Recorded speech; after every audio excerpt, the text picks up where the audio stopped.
There is an ancient danger as old as the first man who saw his reflection in the water. It is not the danger of vanity, as many believe, but the profound danger of falling in love with a version of ourselves that is not real. The danger of trading the substance of our being for the shadow it casts. In our modern age of screens, filters, and digital stages, this trap has become more pervasive and seductive than ever. Anyone can craft a reflection, polish it until it shines, and present that polished facade to the world as me. But what happens when that reflection becomes more important than the person casting it? What happens when the mask we wear grows so large and so heavy that it consumes the true face hidden behind it? Today's story is about Julian, a man who meticulously built an empire on his own image, only to discover too late that he was trapped in a hall of mirrors with no doors and no way out. This is a story about the still water that waits for us all. Julian didn't start this way. Nobody does. In the beginning, it was just a tool, a way to share his work, his ideas. He was charismatic, and people responded. That first wave of admiration felt like sudden warmth on a cold day. It was gratifying. He felt seen. Every like, every comment, every new follower was a validation, a small yes from the universe. They were applause coming from the darkness. He soon began to notice patterns. The audience liked it more when he smiled a certain way, when he wore certain clothes, when he spoke with a specific, confident cadence. Slowly, without him even realizing it, the tool began to use him. His authentic self started to be edited, cut, and filtered to fit what the reflection demanded. The applause became his only compass. Authenticity became a performance. Before every post, before every video, the driving question emerged: will they like this? It was no longer, is this true? But, will this perform well? Spontaneity was replaced by cold calculation. He spent hours sculpting his digital persona. The lighting had to be perfect, the angle precise, the caption meticulously crafted to sound casual and effortless. He became the architect of his own facade. The real Julian, the man who sometimes doubted, who had bad days, who felt insecure and uncertain, was locked away in a back room. On the main stage, only the brilliant, confident avatar was permitted to exist. He was building his own statue, and the world applauded every strike of the chisel, unaware that the sculptor inside was slowly disappearing. Success came, and it came forcefully. Contracts, sponsorships, public recognition. His apartment became higher, the views wider, but his world became smaller. His reflection was everywhere, on television screens, on digital magazine covers, and most dangerously, in the eyes of the people around him. He began to hire people who didn't challenge him, but who only polished his reflection. People who agreed with the avatar. He built an echo chamber where the only voice he heard was his own, repeated back to him with admiration. He looked out at the city below, not as a place to live, but as an audience. Millions of windows, millions of potential viewers. And he felt profoundly, terribly alone at the top. There were moments of silence. Those terrifying gaps between posts, between the end of a live stream and the closing of his bedroom door. In those moments, the water became still. Without the wind of constant applause, the reflection became clear. And what he saw, it frightened him. It wasn't him. It was a beautiful construction, yes, but it was hollow, a stunning, empty shell. He would touch his own face as if checking he was still there. The fear wasn't of failure. The fear was that if the applause stopped, nothing would be left. The fear was that he had become nothing more than the sum of other people's likes. This was the still water, his private lake, and he couldn't look away, terrified and fascinated by the image he had created. He measured his life in metrics: follower growth, engagement rates, quarterly revenue. These were his milestones.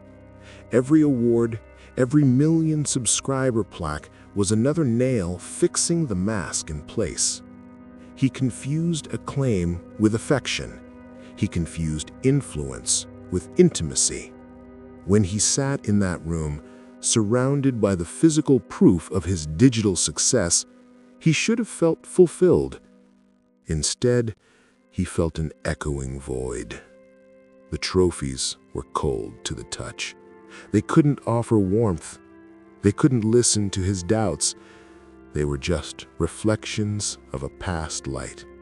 He had conquered the world, but he did so by creating a version of himself that was incapable of enjoying the victory. He was a king reigning over a kingdom of shadows. The public persona was flawless. Julian, the mentor. Julian, the success guru. Julian, everyone's friend. He turned on the camera and the energy flowed. He spoke of authentic connection, of living your truth, of vulnerability. And he was convincing. So convincing that sometimes he almost believed his own words. But it was a performance. As soon as the red recording light switched off, the smile would drop, the shoulders would slump. The Julian the world loved was powered down, and the exhausted man left over would walk through the silent apartment. He gave his audience the energy he should have been giving himself. He was teaching the world how to live while forgetting how to do it himself. The irony was overwhelming. His life became a study in contrasts. The deafening noise of his online life versus the absolute silence of his real one. Thousands of comments per hour, but no meaningful conversations for days. He had followers, but no friends. He had admirers, but no confidants. He was surrounded by a digital crowd, and yet he had never felt so isolated. He grew to fear the silence, because in the silence, the only thing left was himself. And he no longer recognized himself. He was afraid to be alone with the stranger he had become. So he would turn the camera back on, returning to the noise. The cycle had to continue. The reflection needed to be fed. Look at him now. At the very peak, the absolute pinnacle of the success he so desperately craved. His name is synonymous with achievement, a brand unto himself. But look closer. I ask you to look past the glare of the spotlight, past the perfectly tailored blazer. See how the smile, so wide and brilliant, does not reach his eyes. See the tension in his shoulders, a rigidity hidden beneath the casual wave. This is the paradox of the modern Narcissus. He is being watched by millions, yet he is seen by no one. He is the center of everyone's attention, yet completely adrift in an ocean of isolation. The whole world knows his name, his face, his brand. But nobody, not a single person in that adoring crowd knows who he truly is. He has sacrificed his authentic self on the altar of his image. And the bill for that Faustian bargain, the invoice for his soul, was finally coming due. To protect the persona, he surrounded himself with echoes. These were people who didn't reflect his truth, but only his curated persona.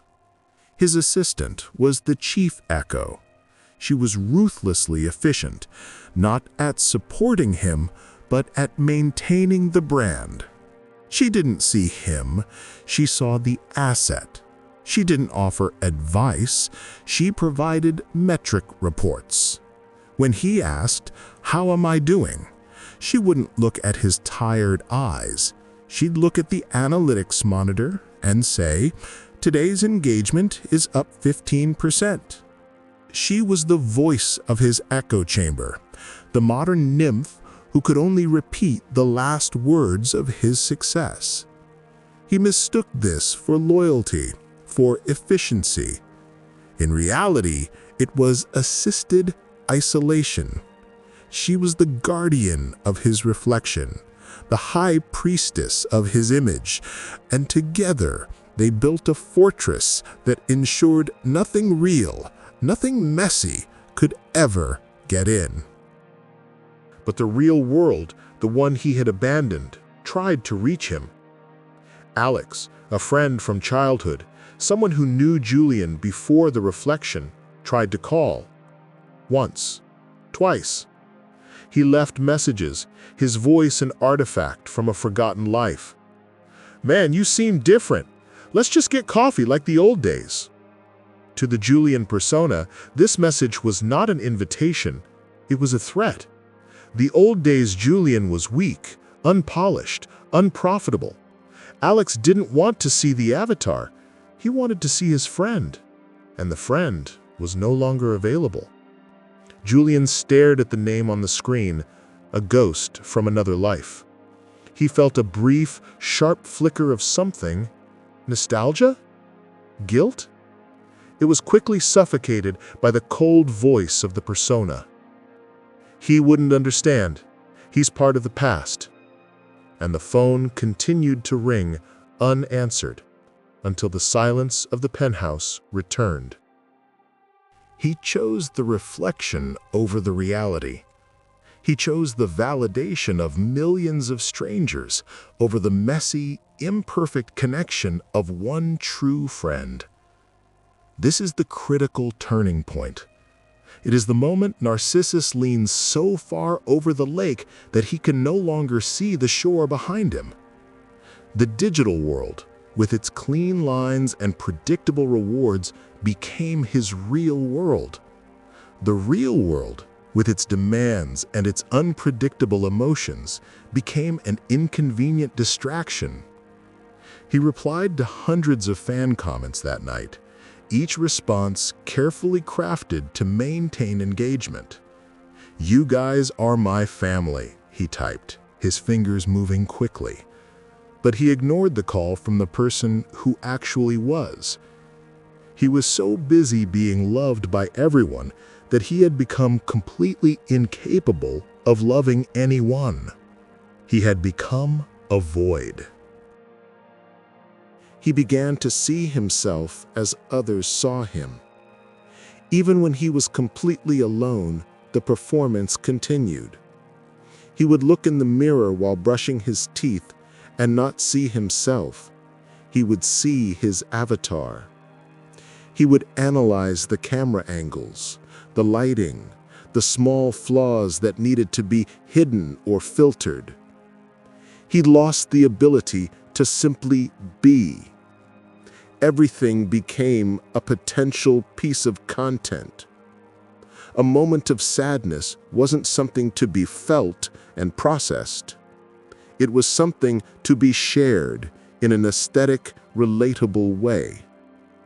A moment of joy wasn't to be savored, it was to be broadcast and monetized. He became the permanent, sleepless curator of the museum of himself. A museum where he was the only exhibit, but also the only visitor, walking through pristine, empty halls that echoed his own hollow footsteps. Consumption became as ravenous as creation. It wasn't enough to be admired, he needed to remain relevant. He would dive into the feed, hours scrolling, watching other reflections, comparing their shine to his. Admiration was not enough.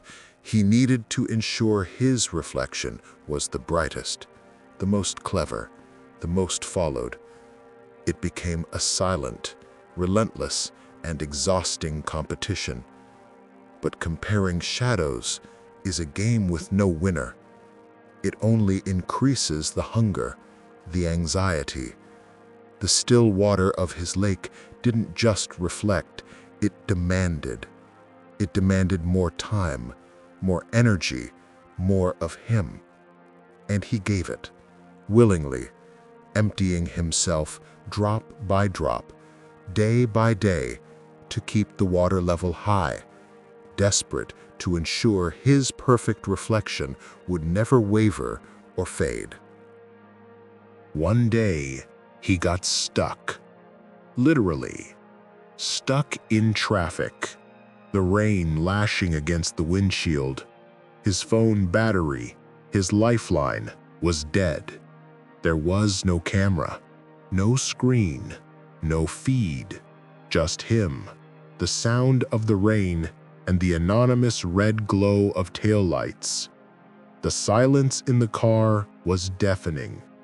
For the first time in years, there was no audience, no echo, no reflection, and a cold primal panic set in. Who was he, sitting in this luxury car? If no one was watching him, did he even exist? His entire identity had become so intertwined with external observation that without it, he felt himself dissolving, disappearing. He grabbed the dead phone, pressing the power button again and again, a frantic, useless gesture, desperate for the light, desperate for the reflection.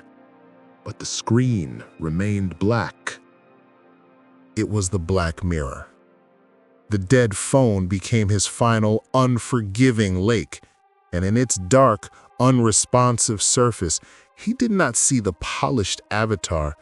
He saw nothing, a void, an absence. The man who had traded everything for his image discovered that the image was nothing without the light the audience provided. He was a moon, and the sun had set. The panic gave way to a different, colder kind of horror, the horror of emptiness.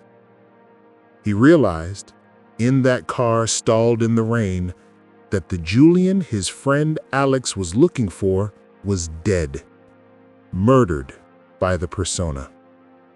And the Julian the world loved was a ghost, a digital fabrication, and he, the man at the wheel, was trapped between the two, belonging nowhere, being no one.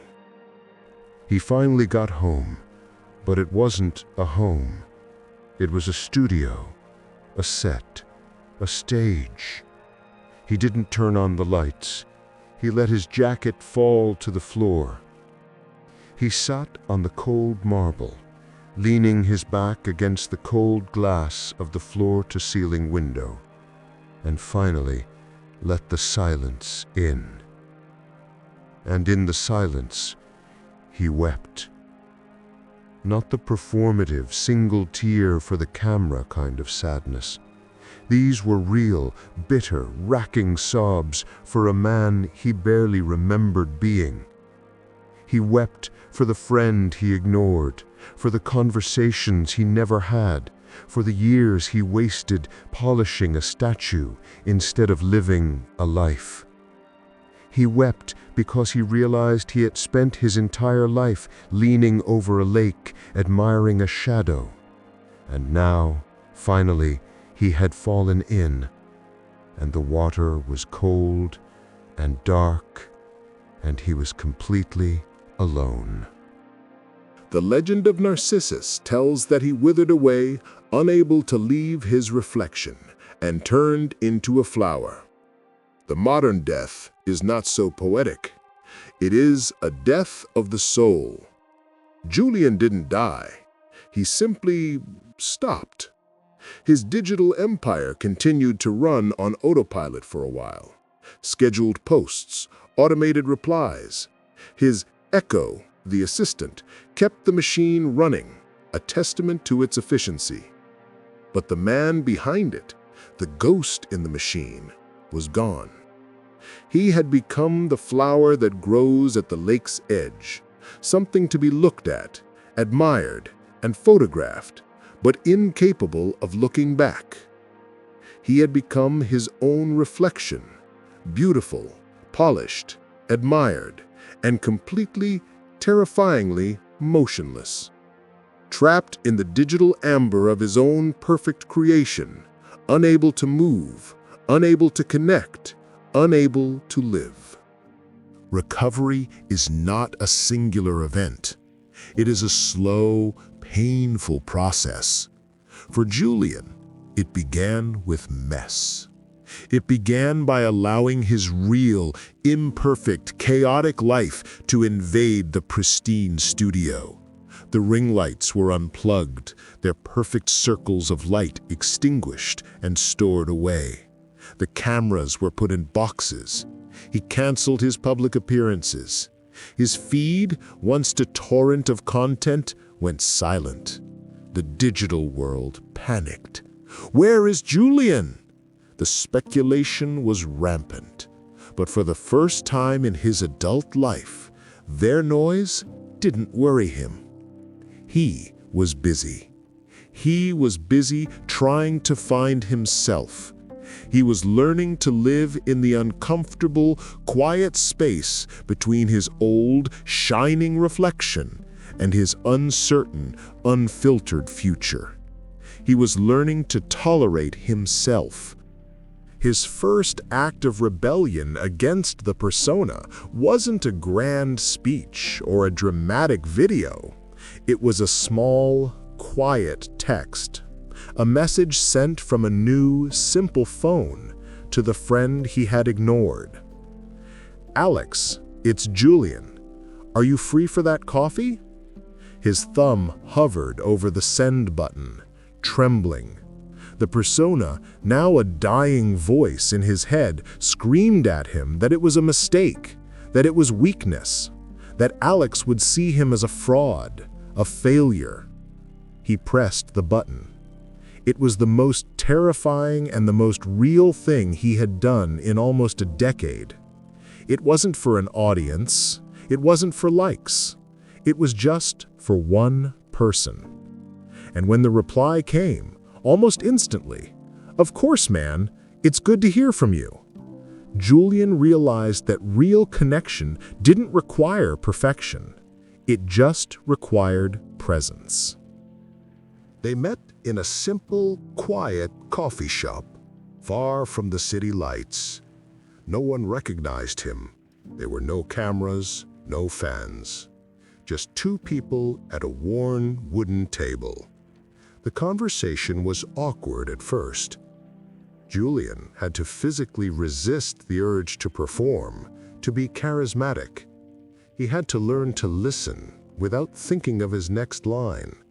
He talked about his emptiness, about his fear, about the void he was clumsy, imperfect, and completely human. And Alex didn't flinch. He just listened. He didn't judge him for being a fraud. He was just happy to have his friend back. In that rainy afternoon, in a conversation that no one saw, no one recorded, and no one applauded, Julian felt more real than he had on 1,000 illuminated stages. The still, cold water had finally begun to move. This is the antidote. It is not self-hatred, nor is it the rejection of success. It is connection. It is the simple, terrifying act of allowing ourselves to be seen, flaws and all, by someone who isn't expecting us to be a reflection. True self-love, unlike the trap of Narcissus, is not born from staring at ourselves in admiration. It is born from allowing ourselves to be a part of something larger than ourselves. It is born from giving and receiving, from listening and being truly heard. The lake of Narcissus is deadly because it is isolated and still. Real life is a river. It flows, it connects, it moves. And only when Julian finally dipped his foot into that river, as cold and frightening as it was, did he begin to wash the mask away. He relearned how to be in the world. He took long walks with no destination, not to create content, but simply to feel the air. He watched people, not as a potential audience, but as fellow travelers. He read books, not to find clever lines to quote, but to lose himself in other stories, other worlds. He turned off his notifications, silencing the phantom limb of his digital life. His former assistant, the Echo, resigned, confused and frustrated by his new lack of ambition. His digital empire crumbled. Millions of followers left, bored by the silence, moving on to the next bright reflection. Financially, it was a disaster. Humanly, it was his salvation. He was trading his shining, hollow reflection for a smaller, quieter, but infinitely more real life. His new life became a series of small, real, tactile moments. The warmth of a ceramic coffee mug in his hands. The sound of his friend's actual laughter, not an emoji. The feeling of physical exhaustion after a day of honest work. He had begun woodworking, reveling in the smell of sawdust and the solid, real texture of the wood. He discovered that substance was not in the admiration of millions, but in the texture of a single present moment.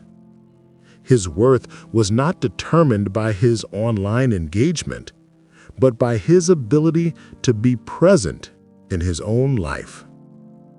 He still saw his reflection, of course, in the mirror in the morning. But now it was just that, a reflection, not a master, not a god, not a prison. Just a fleeting image of the man who was learning, finally, how to be.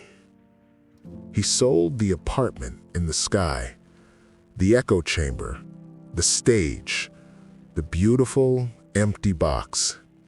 It was his final act of liberation. As he closed the door for the last time, he paused and looked at the massive glass window where he used to see his own reflection superimposed over the city. Now, he didn't see himself. He just saw the city, the world outside, a world of millions of other people, a world he had been separated from for so long. He was no longer above it, looking down. He was ready to go down and walk among it, to be one of them. He didn't know what came next, and that uncertainty, that vast, unknown feeling that once terrified him, now felt exactly like freedom. He was trading the still water for the unknown, moving ocean.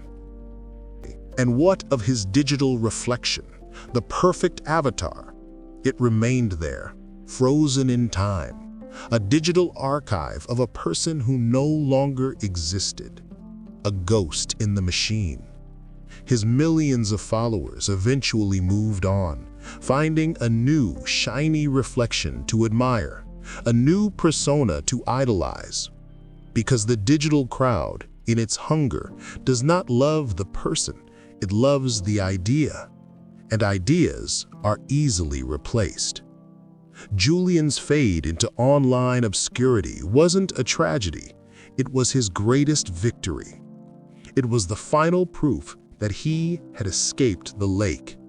He had chosen the messy, unpredictable substance over the perfect static shadow, and in doing so, he had saved his own life. He had chosen to be real. The trap of Narcissus is subtle. It doesn't ask us to be evil. It asks us to be perfect.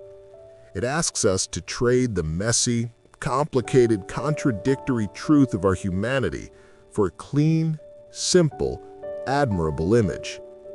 And in today's world, that trade has never been easier to make.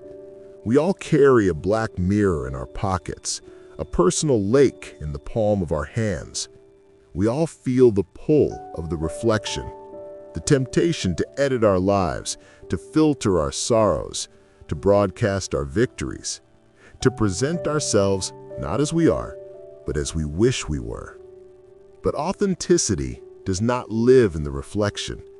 Real life happens outside the frame.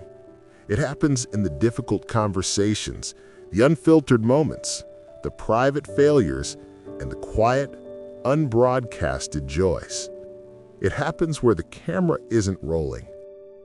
The question Julian's story leaves us with is not, how can I be successful, but what am I sacrificing for my success?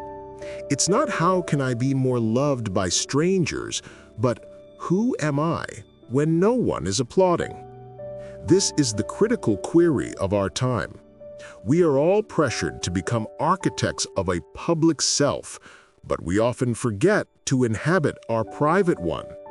It is vital to build a life, not just a profile.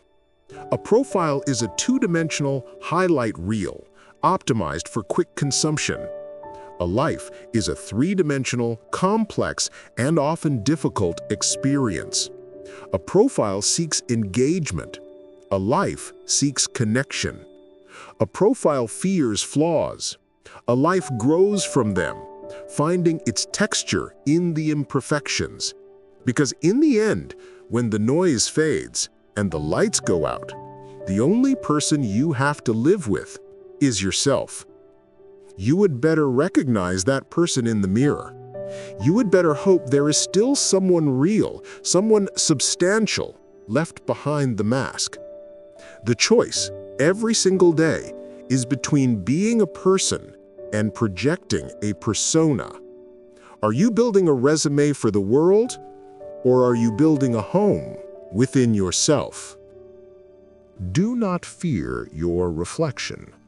It is not the enemy. The mirror is a tool. It is not a destination. Use it, but use it as a map, not as the territory. A map is a representation, a useful flat guide to see where you've been. But the territory, that is the real world, with its mountains, its valleys, its unpredictable weather. You cannot live on the map. You must walk the land. Your image is your shadow. It proves you are standing in the light, but it cannot exist without you. You must not try to live inside it. Your worth is not measured in pixels or likes. It is not defined by follower counts or engagement rates. Your worth is inherent. It is yours. It exists in the silence long after the phone is off. It exists in your capacity for kindness, in your courage to be imperfect, in your resilience after a fall, in your willingness to connect, truly connect, with another human being without an agenda. Do not fall in love with the echo of your own voice, amplified by the digital walls. Instead, use that precious, real voice to start a real, quiet conversation. The legend says Narcissus fell into the water and drowned, consumed by his love for the image. The modern myth is less dramatic, but perhaps more tragic. We don't fall in, we just stay staring. We scroll, we polish, we perform, until we forget how to leave. We become paralyzed by our own image, trading the messy, unpredictable business of living for the clean, controlled business of curating. Still water is a prison. It reflects perfectly, but it nurtures nothing. It is a beautiful, sterile trap. Moving water is life. It is messy, it is loud, it often distorts the reflection, but it flows, it connects, it cleanses, it sustains. So I urge you, break the reflection. Allow the ripples of imperfect reality to distort the image. It is only in shattering that still, perfect surface that we find any real depth. It is only by letting go of the perfect persona that we find the real person. And that person, with all their flaws, all their doubts, and all their messy, unpredictable glory, is worth infinitely more than any perfect reflection the world might applaud. Choose the river. Choose movement. Choose the chaos of life.